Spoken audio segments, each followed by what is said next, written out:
What's up, guys? It's the Amplified Man coming at you with a Monday afternoon impromptu video because NXT produced WarGames last night, and I wanted to take about a half an hour-ish to discuss it with you guys.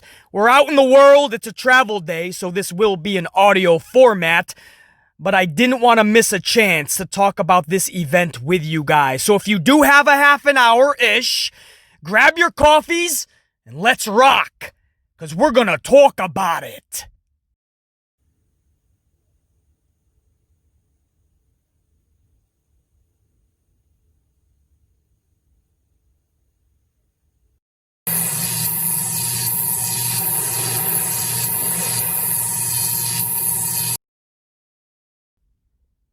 We start with the Women's WarGames match. Team LeRae, consisting of Dakota Kai, Raquel Gonzalez, Toni Storm, and Candice LeRae, taking on Team Blackheart, featuring Ember Moon, Rhea Ripley, Io Shirai, and Shotzi Blackheart. Now, officially, WarGames doesn't begin until all participants are in the double cage. But for all intents and purposes, we're going to count the opening bell time from the time the first two components start brawling. In this case, Dakota Kai started it off for Team LeRae, and Ember Moon started it for Team Shotzi. So from the time the first two participants went to blows to the final bell, this match was 35 minutes in length. Shotzi was in at number 3, Gonzalez in at number 4, Rhea Ripley at 5, Toni Storm at 6, Io Shirai at 7, and Candice LeRae finalized the entry list at number 8. The match itself, listen, I give the ladies the utmost credit. They busted their asses and they did their best. On paper, the layout and plans for this match may have looked good. The reality of the finished product is of the contrary. This match was a mess, sloppy, unorganized, and not believable. And most likely the reason for this is because you have some of the best actual women wrestlers in this world that don't need gimmick matches to shine. In fact, gimmick matches can be a detriment to them, as in this case. In fact, at one point, Io Shirai had a trash can on her head as she dove off the top of the cage. I will repeat this. Io Shirai had a trash can on her head. This is one of the best wrestlers in the world, whether you're talking Japan, the United States, or pick any country on this planet. And Io Shirai will still be one of the best women's wrestlers, one of the best wrestlers that there is wrestling today, and she had a trash can on her head. That doesn't sit well with me, but that is the type of content you will get when you have gimmick matches like these. You will have people like Io putting trash cans on their head because it's good shit. And this is what this company believes is best for the character. Io Shirai doesn't need that to shine. When I think of Io Shirai's best highlights, it's her in actual wrestling matches, having classics. Whether it's catch as catch can or diving off that top rope, moonsaults, swantons, whatever she's pulling out, Io Shirai is going to captivate you with her arsenal, with her skills, with her talent, with her moveset. She doesn't need trash cans on her head. Anyway, I won't harp on that another second. It was just one of those visuals where you had to just do the slap hand on head emoji. Shrug shoulders emoji. This is really what we're getting. Anyway, moving on. Indy Hartwell tried to help Team LeRae, but the advantage was short-lived. A bright spot in this match, however, was Ember Moon hitting a badass eclipse to Dakota Kai on 2 chairs. That spot was actually done beautifully. It was a great visual, and both ladies are right on their fucking marks.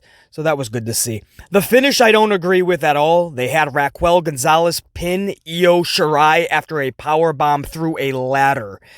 Io eating the pin, please stop it. This is your women's champion in NXT. I cannot stand when champions lose matches that are not for the championships. Champions should not be losing anything until they lose the strap. Bottom line. So, with 8 ladies in this match, this company thought that the best way to go was your champion eating the L. Which, by the way, was the shining star in the entire match. If you were to ask BC who was the MVP of the match, I say easily, hands down, unequivocally, no doubt about it, Io Shirai. So, of course it makes sense. Let's have the MVP, let's have the champion drop this match. Please, stop it. This is your champion. Please, have her look like such. She's doing all she can to show and prove why she's champion. Now she needs the company to back her up in such booking. And you're gonna tell me that all of this War Games nonsense was just to have Raquel Gonzalez win? I am all for giving Raquel a push down the line. And I have ways to do such, by the way. Beating Io Shirai, your champion, inside of War Games? Not buying it. There's 102 different ways that I could have, that you could have, that we all could have came up with that would make people shine much better than what they decided to go with. Raquel Gonzalez winning War Games, if you're going to try to say BC, that's the beginning of a big push. Absolutely not. That is an underwhelming victory. That is an underwhelming finish for most watching that product last night. And watching your champion lose, watching Io Shirai lose, I'm pretty sure doesn't sit well with most people watching that product last night. But that's what they decided to go with. It's their company. I'm just a YouTuber playing Monday morning quarterback, I guess. The second match of the night was Tommaso Champa versus Timothy Thatcher. Total bell time of this match came in at 17 minutes. Look, Tommaso is great because he checks off every box in terms of superstar believability. Thatcher, on the other hand, as much as he is indeed a damn good wrestler, he just doesn't captivate people. Or at least not most. There is no real connection. That has to change.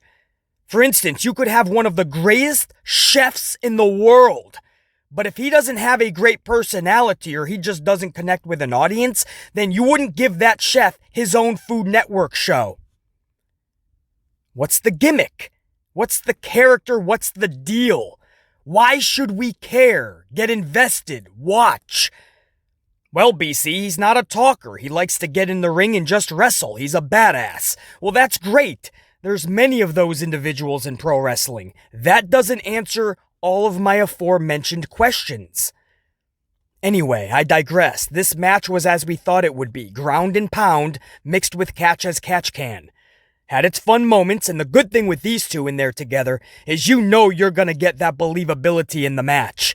They'll make everything look real and brutal. The story will be simple yet effective. Neither man will give up. And they played it perfectly, I felt.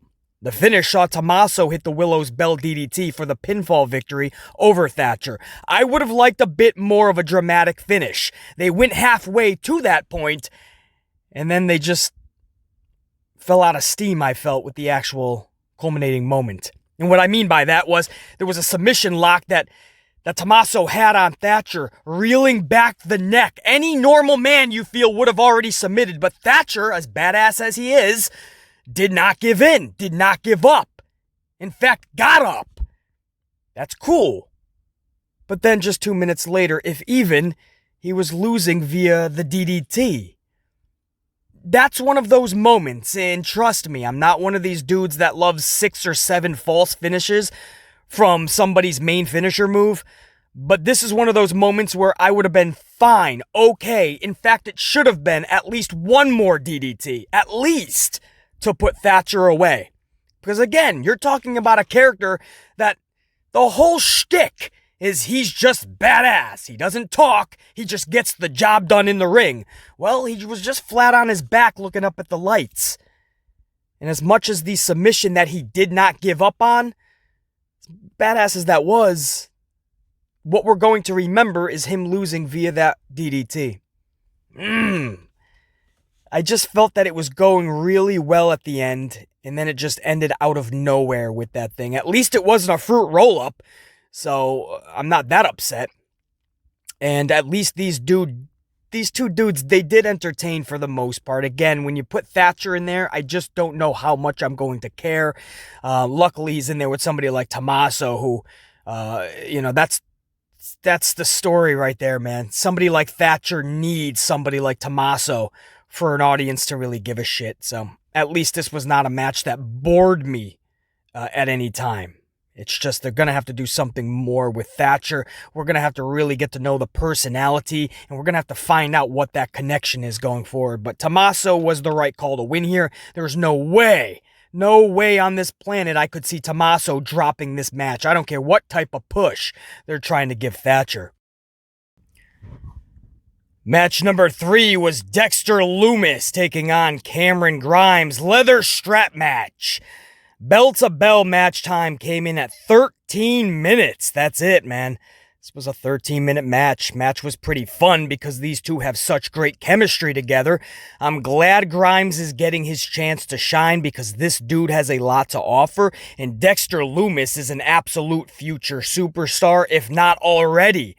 However, the truth is, NXT has been putting on so many gimmick matches on their weekly television shows just to try to keep up with AEW that this just seemed like such. It never felt like an NXT takeover match. NXT has to be careful going forward not to give away the house while trying to take over the block. They're trying to one-up AEW every week, and that's what you should be trying to do. Trust me, but you got to do it the right way.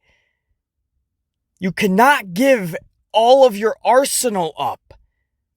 Don't show your hand every fucking week, because then when you come to an event like WarGames, you're going to have to deliver even more. And most of these matches, they just didn't seem like NXT TakeOver WarGames worthy matches. We're seeing pay-per-view type events on their weekly Wednesday night shows. Gimmick matches every week. So when you get to the pay-per-view, I feel like I'm just watching NXT on the USA Network, especially when you give me a 13-minute match with Dexter and Cameron.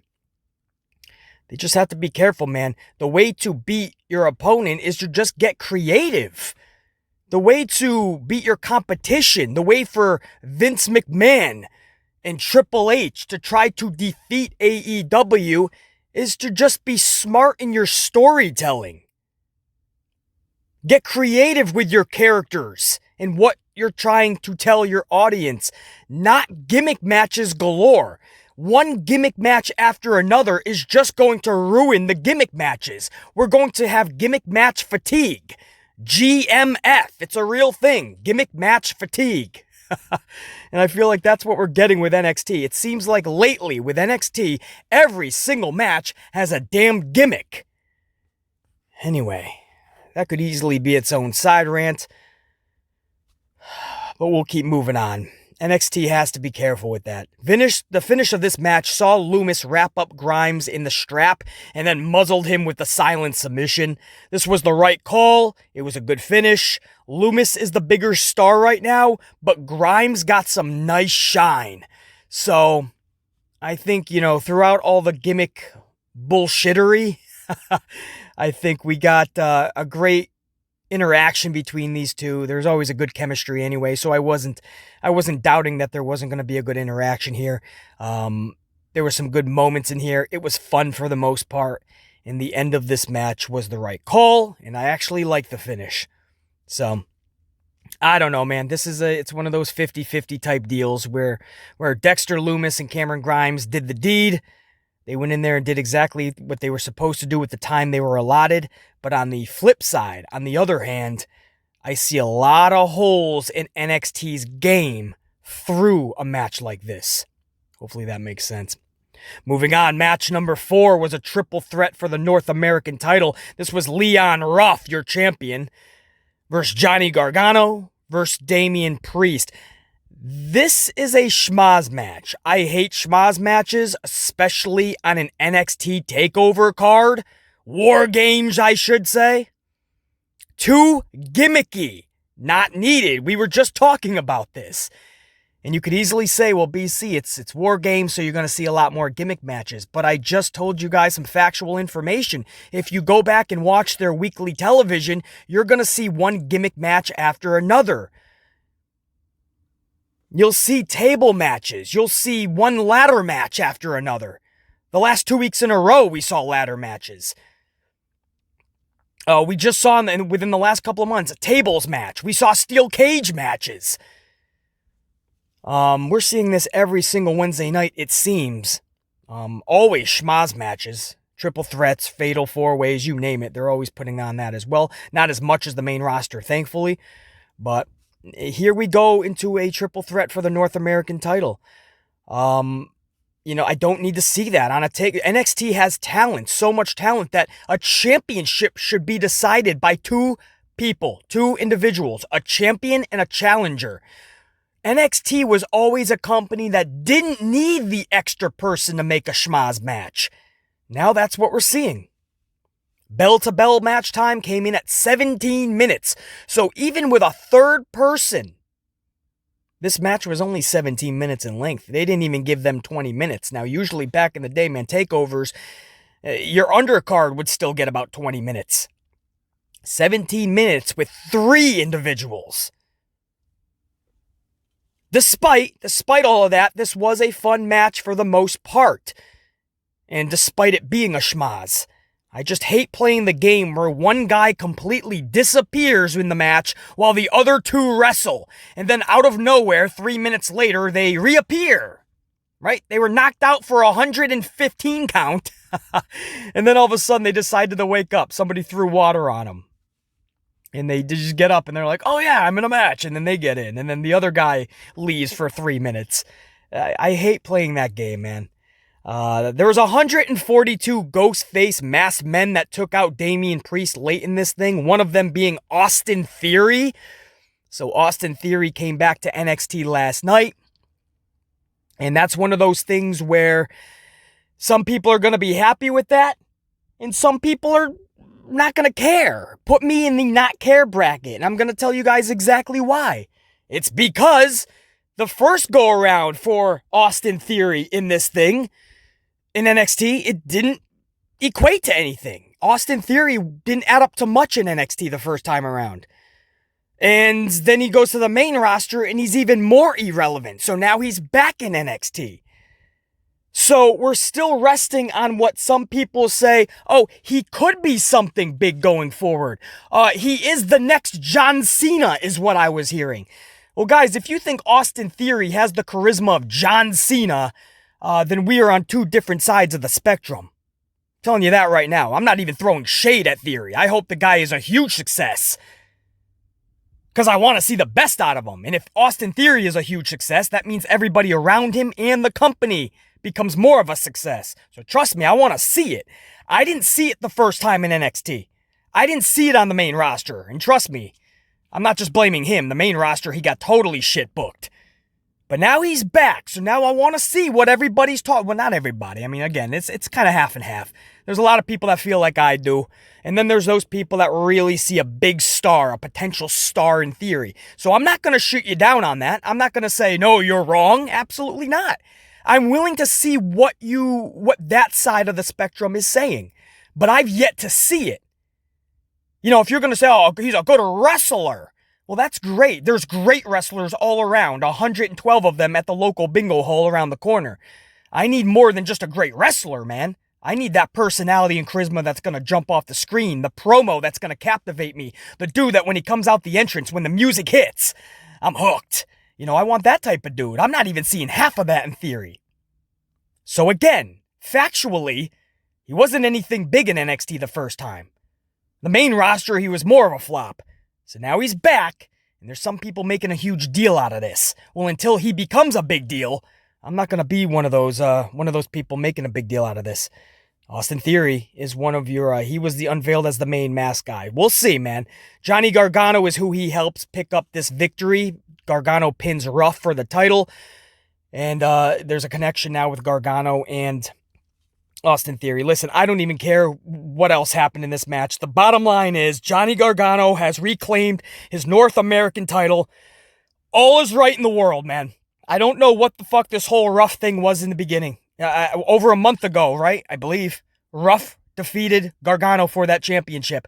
And I don't understand the logic because there just isn't any. There's literally no logic in picking up the title for Rough while having Johnny Gargano drop the title to Rough when Gargano should be having a badass title reign. Now they got him flip-flopping it, some Sasha Banks style, right? Win it, lose it, win it again. And what, in a month from now, are they going to have him lose it again? I don't like these games, man. Johnny Gargano is one of the best wrestlers in the world. He had a championship. Let him ride. Don't have somebody like Leon Ruff. Even if you want to push Ruff, that's not Shay. Push him. I'll give Leon Ruff a chance, a shot at the big time, but not defeating Johnny Gargano for a championship in the middle of a NXT on USA Network Wednesday night show, brah. Come on, man. You can't do that type of thing, man. It won't make sense. Not to the casual fan, not to the diehard fans. Fifth and final match of the night was the men's War Games match. Team Undisputed, Adam Cole, Kyle O'Reilly, Roddy Strong, and Bobby Fish taking on Team For the Brand, Pat McAfee, Pete Dunne, Larkin, and Birch. Bell-to-bell match time came in at 45 minutes.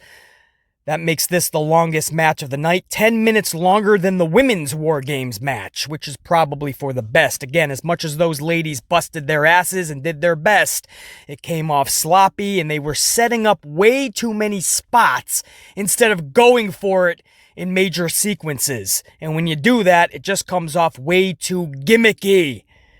O'Reilly starts this match off for UE and Pete Dunne for FTB. Larkin came in at 3rd, Fish in at 4, Birch at 5, Strong at 6, McAfee was in at 7, and Adam Cole rounded it out at number 8. McAfee brought in 4 tables, each personalized for every member of the era. So I thought that was a nice touch.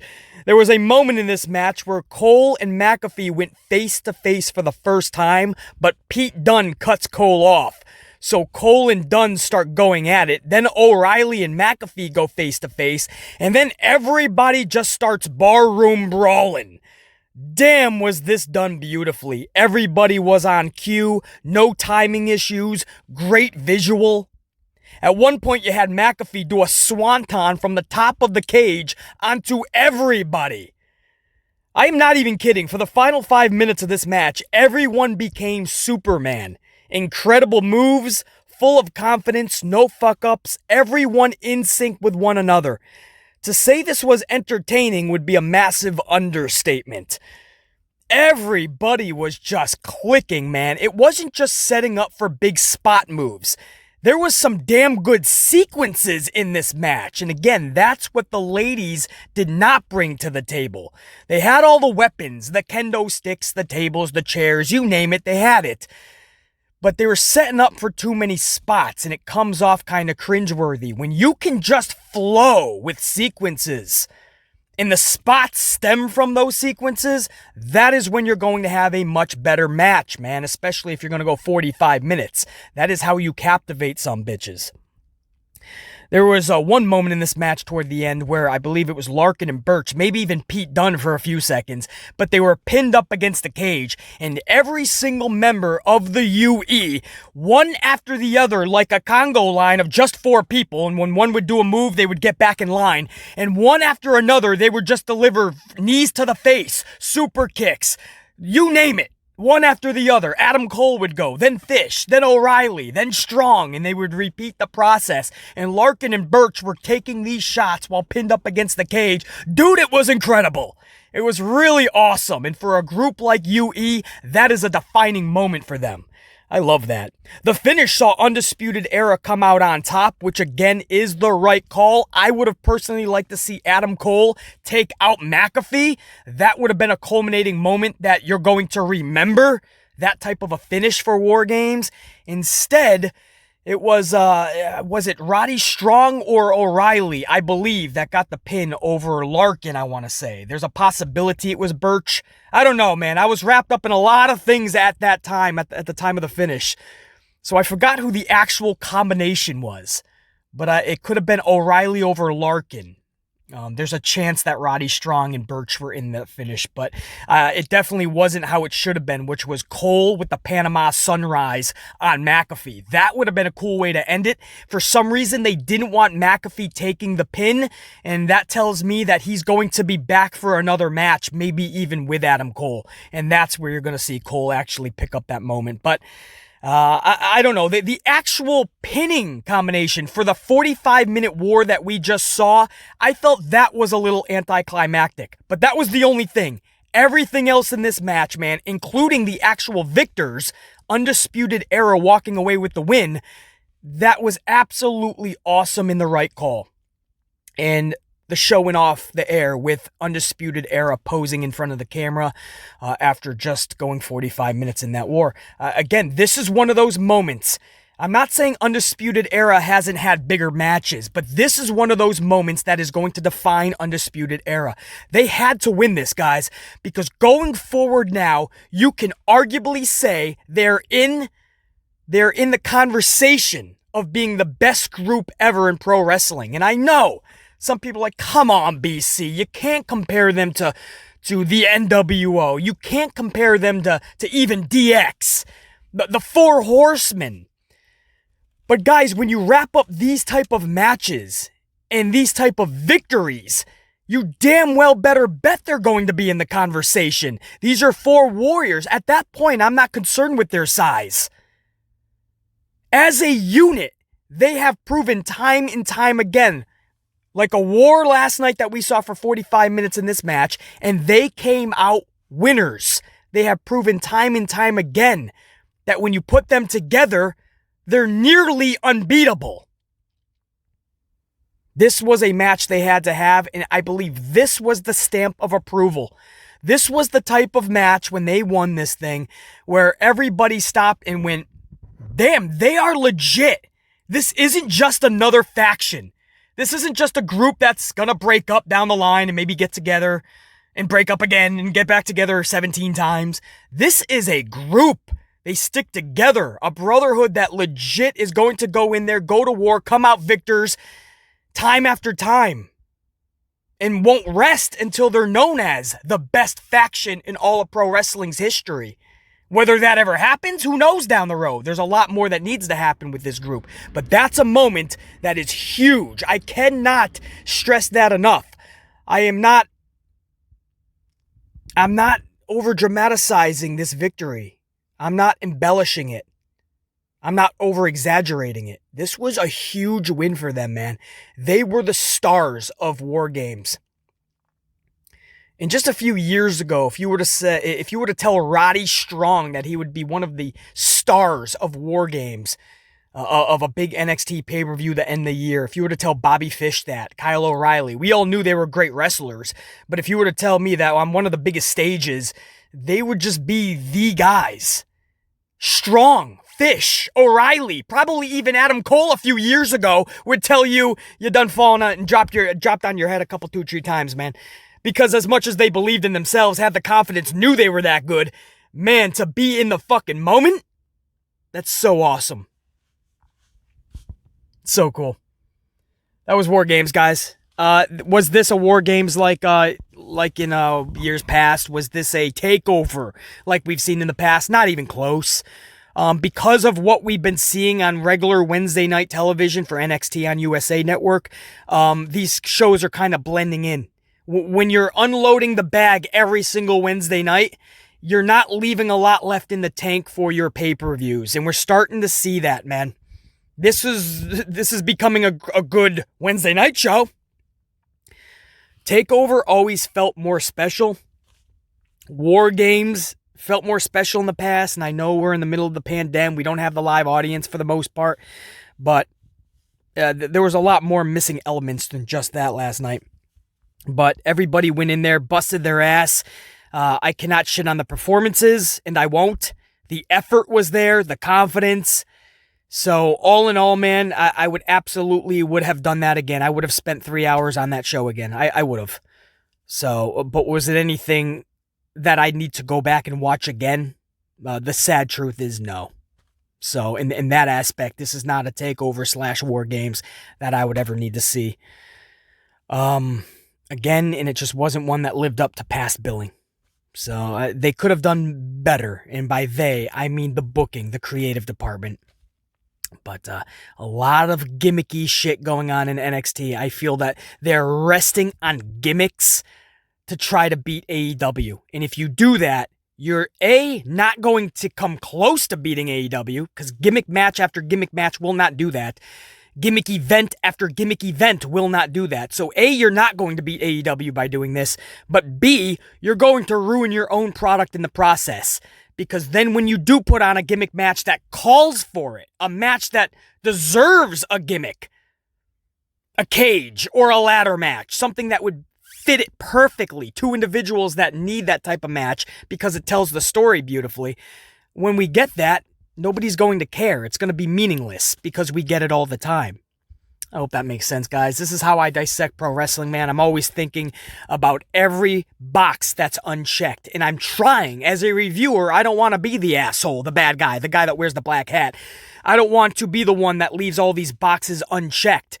But make me check them off. You know, this company has to make me check these boxes off. And if these shows, pay-per-views especially, are not putting their best foot forward, then I can't check off every box. And there's going to be the holes in the game. And that's something that Triple H has to go back to the drawing board and remind himself. He has to remember who he is. Remember what NXT was built upon, the foundation, what made it special in the first place. And he has to go back to the drawing board and go back to that philosophy. Because I'm starting to see a whole different product. This wasn't bad per se last night. It's just not the NXT that I once remembered, man. And when I say once remembered, as early back as just last year, I'm the Amplified Man. Thanks for joining me for this impromptu War Games review. Audio format only. Much love and respect to all you guys. More content to come this week. You got Monday Night Raw tonight, and the review coming up within 24 hours after. Kick that ass, guys. Respect to all you guys. Much love to all you guys. Think, be, live. Amped. Always check your leader.